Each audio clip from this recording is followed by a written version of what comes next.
Ukraine Quagmire may push Putin to adopt policy he fears, conscription.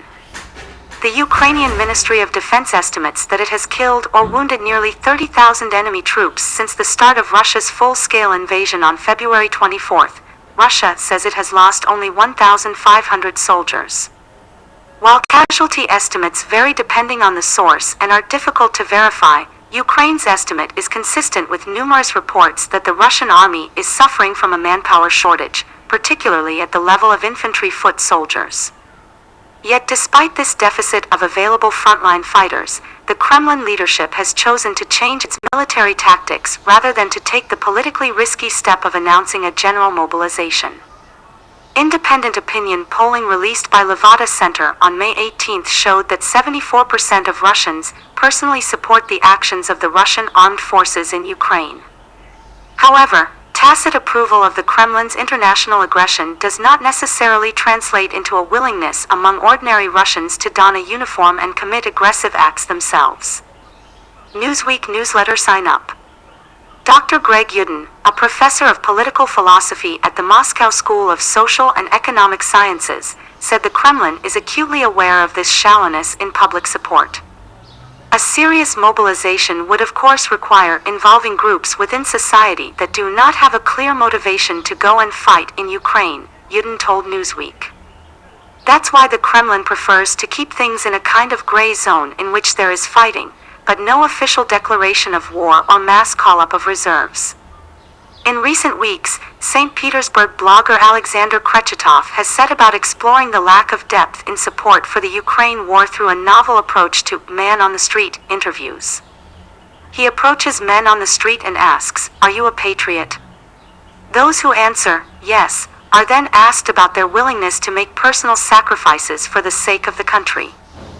Respondents who demonstrate a verbal willingness to fight and die are offered the opportunity to add their name and contact information to a patriotic list of those who will be called up first in the event of a general mobilization. While several of Krechetov's respondents signed the paper, a notable subset refused to take even this insignificant step. In these interactions, men who moments before were expressing a willingness to die as our grandfathers did, began making excuses such as, "I don't want to," and "No, that's silly." While Krechetov's interactions were almost exclusively with members of the urban middle class and his methods are notably unscientific, he argues that his work raises questions about what the patriotic reaction of society would be in the event of a full mobilization. Rather than demanding that the whole of Russian society share equally in the burdens of the Kremlin's self-styled special military operation, the Russian leadership has attempted to alleviate its military manpower shortage without taking steps that might destabilize the domestic political balance. Even in the early stages of the invasion, Russian forces depended on Donbass militias, Chechen battalions, Rosgvardia National Guard troops, and even riot policemen to fulfill the on-the-ground roles usually reserved for regular infantry soldiers. Yet even as these substitute forces have been depleted, Russia's domestic mobilization efforts have focused exclusively on those elements in Russian society least likely to resist being sent to fight in Ukraine.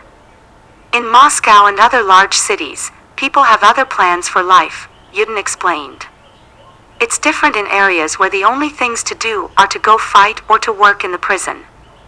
Putin doesn't connect up with people who have resources, he said. He takes people who have motivation to go or who lack the resources to resist being sent, poor people, people without rights, helpless people, those who do not know how to defend themselves or to say no. These are not the most capable people, Yudin added, but there are a lot of them in Russia, and they will still present a challenge for the Ukrainian army. From a military standpoint, this less than total mobilization of the country's resources may limit the scope of offensive operations available to the Russian army, but analysts in Moscow remain confident that a war of attrition fought mainly with contract soldiers still favors the Russian side. The Russian way of war is very simple. First our reconnaissance finds the enemy, then we subject them to a nightmare of artillery, then reconnaissance checks to see if anything is still moving, then we send in air power, and if there's anything left after that, the ground forces move in and clean it out.